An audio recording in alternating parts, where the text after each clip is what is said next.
Hello and welcome to AXA Health Chats. I'm Liz Pocock, a proposition lead at AXA Health, and I'm joined today by Debbie Hawkins, a registered nurse and a cancer survivor. So today we're going to be talking about a condition which is impacting more and more people year on year in the UK, but also across the globe, which is cancer. But we're not going to be talking about the different treatments and medical interventions that are developing to help with this illness. But instead, we're going to be focusing today about an area that isn't talked about that often. What happens after a patient has been given the all clear? So the long-term impacts of a cancer diagnosis and its treatments can affect people in all sorts of different ways, right? From their mental health, from their physical relationships, their ability to return to work, how they feel about themselves. So today we're going to talk about some of the challenges that cancer survivors often face. And we're going to offer up some insights into some tips to empower people at this point in their journey. But Debbie, before we kind of dive into those hints and tips, what do you think are some of the biggest challenges that cancer survivors face? I think actually it's quite a mixed bag of emotions, whether it be mentally or physically. I think one of the things that I recall myself is that when I finished my treatment, it was kind of, yes, it's come to an end, great. And then it was that sudden feeling of feeling really quite anxious and vulnerable, that the support structure that I had around me, because I'd spent so much time visiting the hospital, was suddenly going to disappear. But obviously that isn't the case. And I was reassured immediately that although I was moving on, they weren't going anywhere. So I think it is recognising that you can have those fears and worries, but actually your support structure is going to stay in place. Make sure you still have those contact details so that you know that you can make a call if you needed to. Like I said, you kind of think that when you come to the end of your cancer treatment that that's it. But for a lot of people, side effects, both physically and mentally, actually can continue. So that period of time afterwards can be just as traumatic as going through the cancer treatment itself. And what kind of side effects and symptoms do you think can have or come as the biggest shock or have that kind of biggest impact for people? I think maybe the fact that emotionally you can still feel quite vulnerable and you can still feel quite frightened by it. You can have that worry of whether things like your cancer might come back, aches and pains that you would normally have dealt with beforehand, not worried about, suddenly can become quite worrying. So I think, again, it's talking to your cancer care team to maybe discuss those concerns so that they can let you know the signs and symptoms to look out for, so that you can be sort of more in tune with your body, if you like, and being aware of your body, knowing how it feels, how it looks. But obviously we want to be careful, because what we don't want to do is make it that it becomes such an overwhelming worry that it then isn't healthy. So it is reaching out and speaking to people and getting that information so that you can kind of get that bit of control back of managing how you're feeling and looking. It's not just emotional, it's physical as well. Some people are carrying on afterwards with how they visually look. And that might not be visual to other people. It could be hidden. So it could be something that only they see and the family see when maybe they undress or dress in the morning. You know, if someone's had a mastectomy, maybe it's a colostomy bag, maybe it's scarring. So there are always that constant reminder for you to have to cope and deal with. And then there are the things that you see and that others could see. You know, it could be, again, that maybe it could be scarring that they're very self-conscious of. Sometimes people will come away with lymphedema. So that has to be managed. But it's a very visual thing. I mean, I have lymphedema of the right arm, so I wear a sleeve. And to begin with... Is lymphedema where you get a build-up of fluid? It is, yes. And it tends to happen when you have removal of quite a group of lymph glands in that area, which helps with the drainage of the lymph. So what happens is it swells. It doesn't have that natural drainage that it used to have. So the lymph will swell up. And you can have lymphedema in any part of the body. Once you have it, it isn't something that generally goes away, but it can be managed, and quite often it's managed with a a lymphedema garment in this instant with me. I have a sleeve. But it's a visual thing, and some people can really struggle with that. It's a bit like losing your hair through chemotherapy. I think one of the things being that you know that you're going to lose your hair, it can be very traumatic. Some people obviously can wear wigs until their hair grows back. But for some people, it might be that actually their hair doesn't grow back properly after the treatment. So that then becomes a very visual thing for them. So you then have that feeling of having to get used to maybe a new normal, especially visually, because you're not seeing the person before treatment. They're not there after treatment. So that is something that people have to manage and cope and deal with. I think one of the emotions also is very much when we come out of treatment is trying to be very strong. Strong for ourselves, but strong for the family. And sometimes because of that, we don't allow ourselves to deal with the emotions that we have, or that we deal with, or we feel that maybe the emotions that we have shouldn't be there. I'm going to use an example of myself here, is that when I had chemotherapy, I lost my hair. That in itself never bothered me. It didn't bother me because my hair was always going to grow back. So when after treatment, my hair didn't grow back properly. It came through very thin, and I had very thick hair to begin with, and my eyebrows didn't grow back properly, and my eyelashes. I really struggled with that. And I can remember mentioning it to somebody and them saying to me, but it's such a small price to pay. And I suddenly thought, oh my God, there's got to be something wrong with me, because I'm getting really upset about this, but actually they're saying it's a small price to pay. So actually, I'm not going to say anything. I'm just going to be quiet. And that's what I did. And then I went for an appointment at the hospital, and my consultant said, how are you doing? Oh, yeah, I'm great. And she said, Deb, what about your hair? And with that, I burst into tears. And I said, oh, but it's a small price to pay. And she went, whoa. No, Debbie, this is a huge price to pay. And it gave me permission to be able to cry.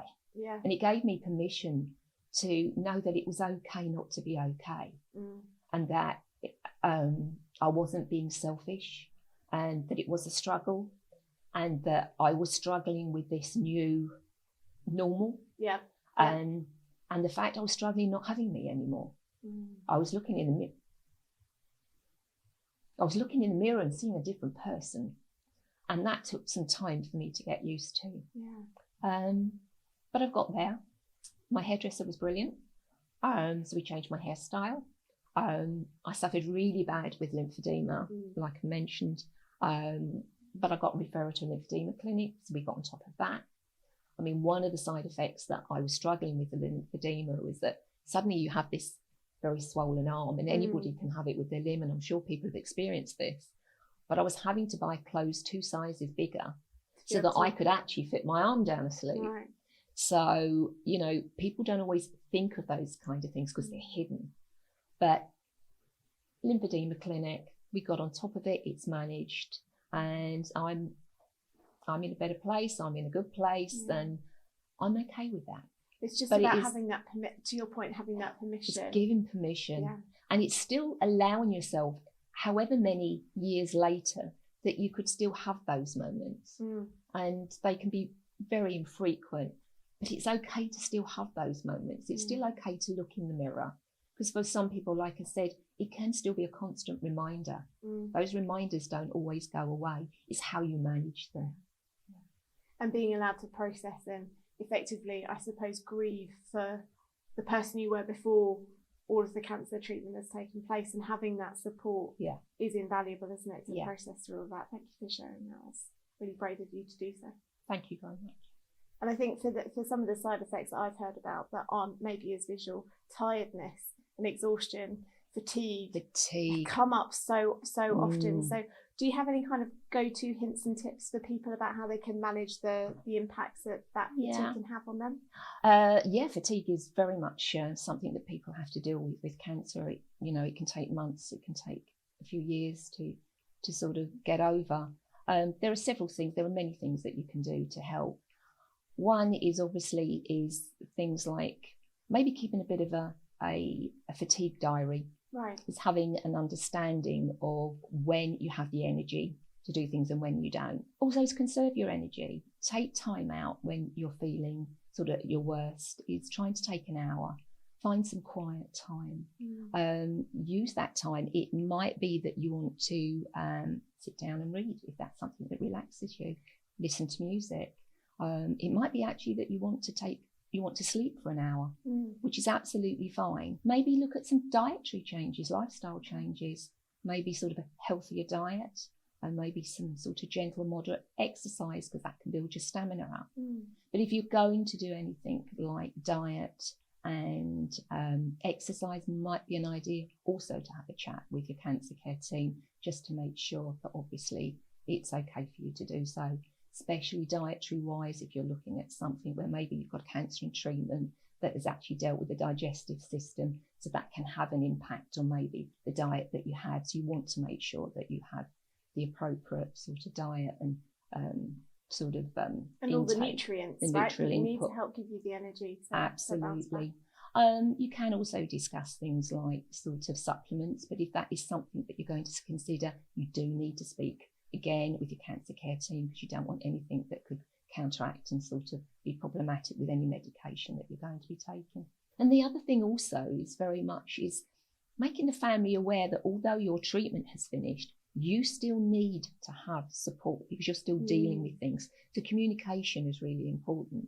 So where maybe through treatment you're sort of delegating some jobs, continue to do so. Continue to let the family help, but you do need to make them aware, because I think it's so easy for family and friends to think you've come to the end of treatment, everything's normal and life goes back.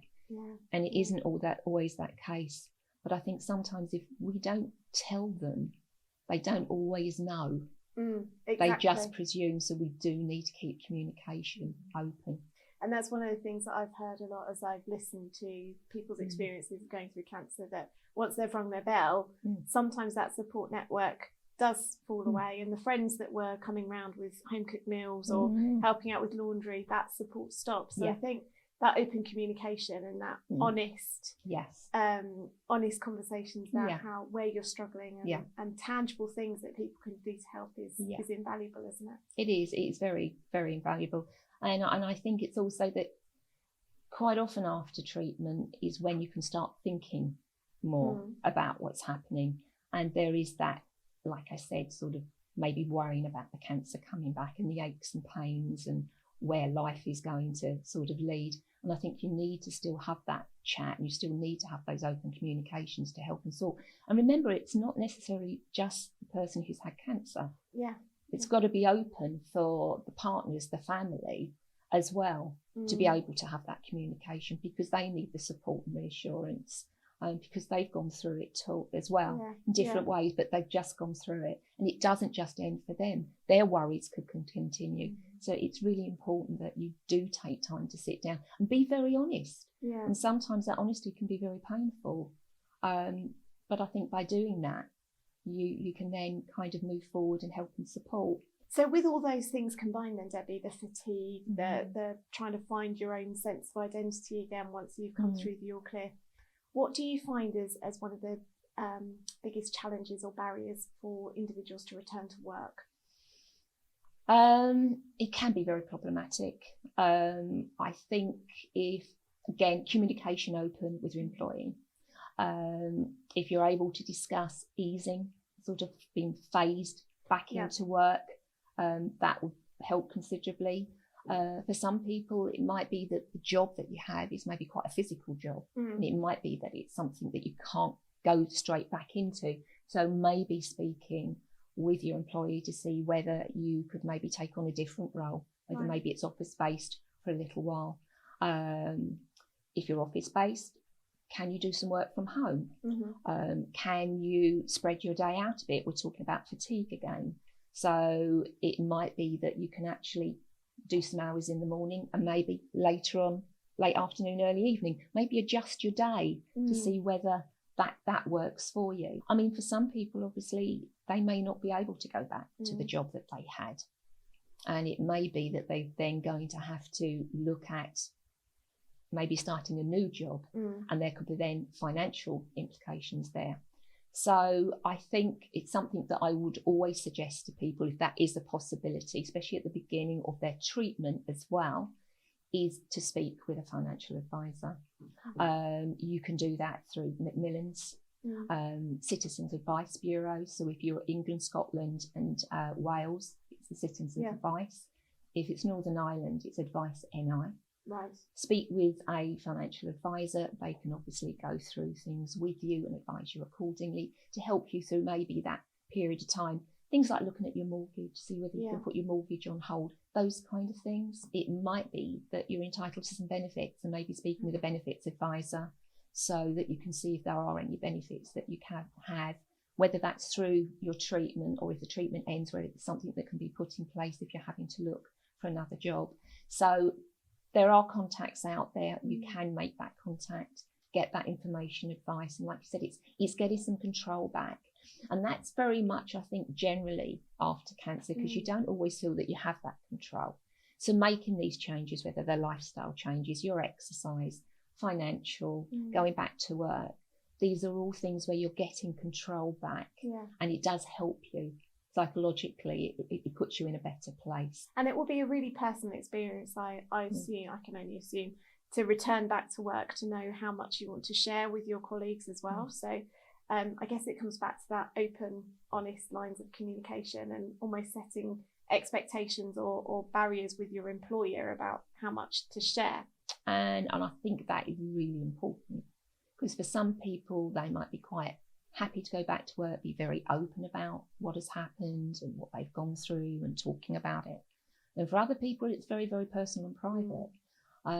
So they won't want that to sort of that information. They want to be able to control that themselves. But it also can be difficult, because obviously when you go back to work or anything, even if it's meeting up with friends, people are always going to ask you, how are you? And quite often your bog standard question is your answer is always going to be, I'm fine, thank you. When sometimes you don't actually feel that way. And I think it's explaining to people that, do you know what, it's okay not to be okay. And it's okay to tell people that. And it's okay to say to them, do you know what, today's not a good day, but tomorrow it might be better. Or be able to say to people, if they're asking you questions, is, thank you very much, it's really lovely that, you know, you're caring, but I'd rather just not speak about it at the moment. But maybe when I'm feeling a little bit more up for it, we can have this chat. It's okay to say that to people.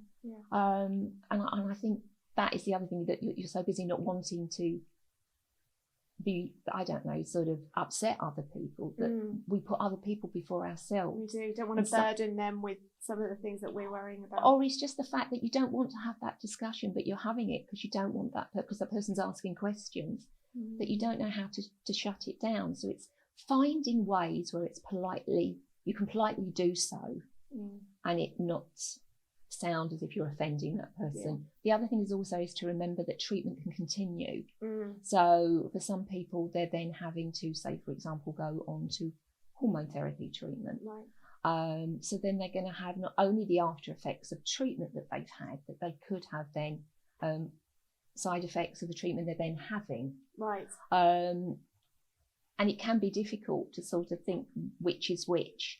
Again, it's communication with your cancer care team. But if you do find that you're on a medication and that you are experiencing side effects, it's worth speaking with them, because sometimes they can actually give you an alternative which actually works nicer for you. Or if they can't, then they can give you medication to help with the side effects of that. So it's always important to, again, it's down to communication and speaking up. Don't feel that you've got to grit your teeth and bear it. You know, the whole thing is quality of life. And if something is impacting on quality of life, we have to speak up about that so something can be done. Are there some side effects or symptoms of those kind of treatments that you see occur more frequently than others? Well, some of the calls that we do take are people talking about side effects, say, from hormone therapy, and especially also if maybe the surgery and the cancer that they've had has maybe brought on the menopause. So symptoms can be very, very similar. So it's very difficult to sort of differentiate what is being brought on by then and side effects of the medication, because they're both very, very similar. So again, it might be well worth you keeping a bit of a diary so that you can sort of put down what is happening, how you're feeling, the side effects, how long they're lasting for. You know, when you take your medication, how quickly these side effects come into play. And what you then can do is, when you have your next appointment, is to sit down and discuss that with them. And your team, they deal with this regularly, so they can go through this with you. And again, they can have a look and see whether a change of medication would be beneficial, or whether they can maybe give you something or help you with the symptoms in other ways. I guess it's a case of one size doesn't fit all. No, for this, it doesn't. Right? It doesn't. It's every journey is very personal and is very, very different. So obviously, a cancer diagnosis and treatment, as we've said, has a massive impact on the individual going through that. But we've already touched on how it can also impact your family. In a wide range of different ways. So, what kind of support would you recommend partners or close friends to kind of reach out and look for when they're supporting someone through treatment and beyond? I think Macmillan's, Maggie's, two of the charities that offer a lot of support for the families. And quite often where the patient is actually receiving their treatment from, there usually is a base there of someone that you can make contact with. So it's not just for the patient, it is for the family as well. So there are contact numbers, they can talk. There are support groups for both the patients and for the families. So it's worth finding out what support groups are in your area. If it isn't something that you want to go along and be with others, then there are other ways that you can, the forums that you can join. So there are lots of ways to be able to get that information to help and support you and to support, obviously, each other. So, and those charity settings, they don't close the door once you've rung your bell and you're in remission. The support continues. And I think this is something we need to remember, is they're not just there while you're having treatment. They're not there just for a week or a month or for a year. They're there always to help and support you. So you could be years down the road and suddenly feel that you need to have some support, or you need to talk and communicate. Reach out to the charities, so it doesn't just stop. And this is the other thing, I think, is that when you've been given a diagnosis of cancer, it doesn't just stop that you have managed, but you'll always have that little question mark there. There's always the, what ifs it comes back. It's how we manage it and how we cope with it as time goes on. And as time goes on, it tends to be something you think of less, but it's always there. Obviously, another thing of having a diagnosis for cancer and coming out of your treatment is the way you then look at life. Your perspective and sort of what you were worried about before doesn't worry you quite so much. It might be that you just decide that every opportunity that comes your way, you just grab it and go with it. So, it can have quite an impact on people. But obviously, it can have the other side where it can actually affect somebody in a way that they can't shake that off. And it does become quite problematic. And again, that's when you need to reach out, because you may then need to have something like counselling and support that way. But yeah, very much so. I mean, I know for me that every time somebody suggests something, whereas before I could kind of weigh up the odds of whether I want to do it, I'm like, yeah, bring it on, I'll do it. I am very much that person now. And I grab every opportunity that's offered to me. Thanks so much for your time today, Debbie. I think we've covered a huge amount of points, really. And for me, it's about the fact that being a cancer survivor, much like the treatment journey, is a really individual, personal experience. There's no one size fits all. There's no clear map to follow to get you through all the complexity and the ups and downs that you see along the way. So for me, I think it's about having that support network in place. The open, honest communication is invaluable, right? And pulling on your friends, your family, peer-to-peer support groups, just to give you that reassurance that you're not alone is really important. Thank you so much for your time.